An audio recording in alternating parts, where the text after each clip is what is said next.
In today's video, I want to guide you on how to create a customized customized design border like this on MS Word. In 30 seconds, guys, you are good to go. So let's start by creating a new page. You have yourself at this place. Then go to design button here, click on it. Come back to this place where you see border page, click on it. Now come to this side. Here you are dealing with hearts. Click on this button, scroll down until you have different borders here that you can use. So you can pick from any of these. Let's try this. That is not okay. So you can pick from any of the border design you have here until you have one that suits you.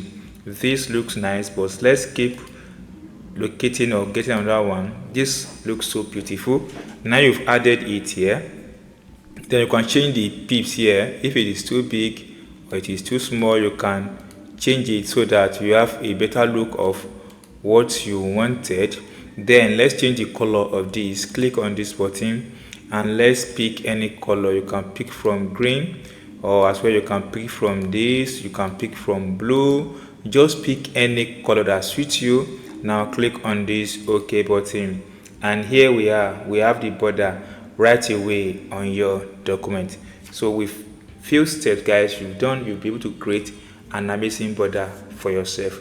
That's all, guys, on how to create a border, a decorative border on your MS document. If you enjoyed this, if you have not subscribed, please subscribe for more updates like this.